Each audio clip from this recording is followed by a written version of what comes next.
Have you ever needed to learn something super fast? Well, guess what? Today, I'm going to share how you can learn something really fast and include a very embarrassing story to help you learn the lesson. Hey, I'm Samantha Postman, and I used to be a welfare kid. I'm now a serial entrepreneur, a business consultant, and a polymathic educator. In the live event, someone in the audience asked me how I learned things so quickly. And there's no better way to learn or be a super learner than to have a quick deadline. There's nothing more motivating to be efficient in your learning than when you have a deadline and you need to be great at it. If you have something that you're trying to learn and you don't have a sense of urgency built into it, create one. You can book a time to teach it to someone else in 3 months from now. You can book an event. You can sign up for a course that you paid for. By the way, when you pay for something, there's a sense of urgency to make sure that you learn something. So one of the top tips for super learning is to create a sense of urgency. In 2016, I was living in Ecuador for a few months. When I landed in Quito in Ecuador, I needed to be able to get to the Airbnb that we were staying at overnight before we traveled. Well, I need to know how to talk to a taxi, how to give an address, how to ask where we're going. This is a country that speaks very little English. Now, because I didn't have very long to learn the Spanish, I thought to myself, I had been exposed to a tiny bit of Spanish, and I remember hearing quite a few English words. So I thought, I wonder if somebody has compiled this for me.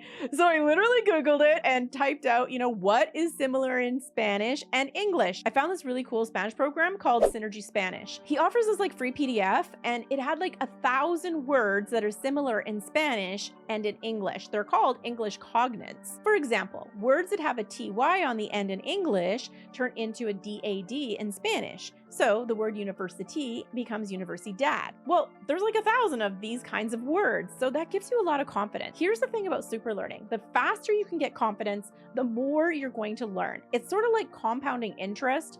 Once you have interest on an investment, then you have a new base amount, and the interest is calculated on your original principal plus the interest that it earned prior. So it's called compounding interest. So it just magnifies. It kind of goes like this. Right? So this is what it's like when you have confidence. The faster you get confidence, the more confidence you get, the more you're going to accomplish. It's like that. So try to get as much confidence as possible.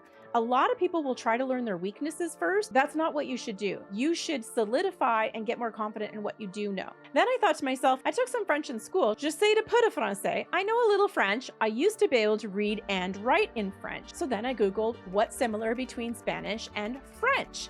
Well, turns out the sentence structure is very similar. Some people in English will say that it's backwards, and that's not okay. I just want to pull that out right now. It's flipped is what I normally say when I'm talking about how to speak in Spanish or Italian or French or something like that. Right, so once I have all these words I already know, and I realize the sentence structure is very similar, well, look at how much I already know. And it turns out there's actually a whole bunch of cognates between French and Spanish as well.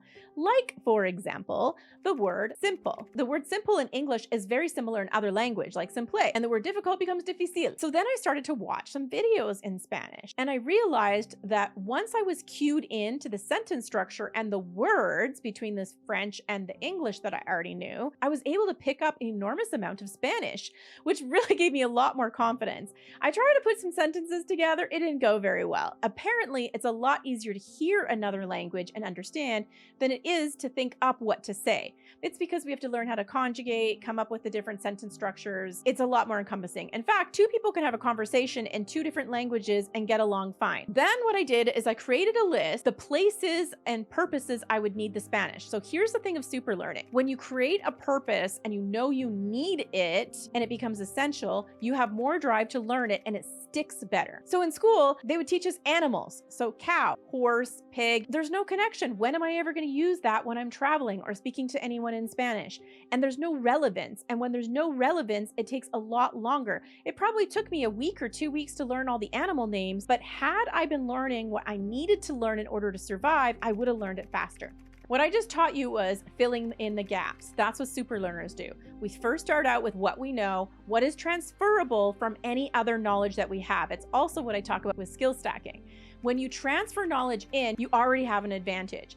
And that's why when I talk about polymaths in other episodes, like somebody who's got 3 or 4 masteries, they're able to learn the 3rd, 4th, 5th one very quickly because they're able to stack on knowledge they have. It's sort of like someone who's got 6 or 7 languages can learn a new one very quickly because they already have so much language knowledge they can transfer into the new one. My next gap was, what words do I learn first? I started to think about some of the other trips that I'd been on in Latin American countries, and I realized that we usually only use the first person when when we're speaking, especially in a language you don't know very well. And the other person speaking to us is most likely going to speak in first person as well. So the first thing I did was learn these phrases for important situations in the first person. Now, traditional language is like, I go, I need, we need, they need. However, you're not going to say they need. You're going to say I need.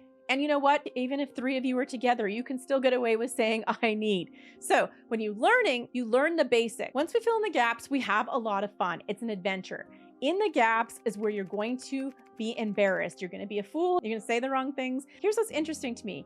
When we watch a small child learning how to walk, they fumble all over and they look a little goofy and in some ways a little foolish, but we all laugh together. It's part of the learning. We encourage the child to start walking. And you know what? After they start walking, we encourage them on to the next part. That's what it's like with learning. Super learners are willing to look foolish and be beginners, be that small child learning to walk for the first time in front of everyone. They're willing to do that in the gaps. And that's what sets super learners apart. The other thing that they do is they seek feedback very quickly because they know it will fast track them to mastery. And that's where my embarrassing story comes in. In 2016, I was living in Ecuador for a few months doing some consulting for 30 Humanitarian Agent. There I was in the restaurant sitting across from my new friends. So my daughter and I were sitting at the table with them and having conversation with them, and I was doing my best to speak in Spanish. And all of a sudden, my friend Karen, who's the interpreter, looks at me and just starts losing it. Her mom is completely horrified. She looks very, very upset. She looks angry. I mean, I swear there was like 100 emotions going through her mom's face. We went from super smiley, having a great time, to a complete change of scene. So my friend Karen starts whispering to me very quietly, and she's like, all right, I just need to tell you what's gonna happen. And I'm like, okay. And she's like, you need to tell me where your passport is. And I want you to know that if they take you, I'll make sure to meet your husband at the airport and bring him straight to the prison to see you. And I'm like, wait, what? And she was just like talking so fast and so quickly. She was literally scared for what was going to happen next. I was frantically trying to figure out what just happened. What was different? And I played back in my head what I had just said in Spanish. Here's the thing. What I thought I was saying in Spanish is not what I said in Spanish. So we were sitting at the table and we were talking about this event that was coming up. What's really cool is that my daughter and I got invited to this special event by this family, which I found out was kind of rare because we know people who've lived in the area for a year and haven't been invited to any private family events. So there I was trying to speak Spanish the best I can. My interpreter's mom, who's becoming a friend of mine, doesn't speak any English. And so I always had to do my best to speak Spanish whenever possible. So we're sitting at the table, we're having a great time, and this is what I said. I'm like, yo comprar bebe de Tiffany. I literally said, I think to buy Tiffany's baby. And that's why they were horrified. They thought I was trying to buy the baby. And my friend's sitting there going to me, Samantha, you can't buy the baby. You can, like, I don't know if you can do that in Canada, but you can't just buy babies in Ecuador. And I realized what had happened. What I was trying to say is, I'm thinking what to buy for Tiffany's baby shower. But I didn't know how to say baby shower, and I got stuck at the end, and I was so busy trying to think up how I could say event or baby shower that I didn't realize that I literally said, I think to buy her baby. And here's the other thing. I can only speak in the present tense. And so my Spanish was choppy, but it took no time at all for them to figure out that this was all a mistake, that I was trying to speak Spanish and had messed up. And we started to relax a little bit, but my friend Karen's still looking around. So the police didn't come. Apparently, Ecuador has one of the top surveillance systems in the world. They bought it from China. So there are surveillance systems all over in all the buildings everywhere. So I didn't go to jail. It was all good. However, the next day we had a breakfast meeting. A lot of the humanitarian agents were meeting in the community center. And while we were there, I was speaking as much Spanish as I could at the breakfast table, although most of them were also English speakers. But I had the fun opportunity of telling them what happened the night before and how I almost got arrested by accident and how I had really offended my new friends,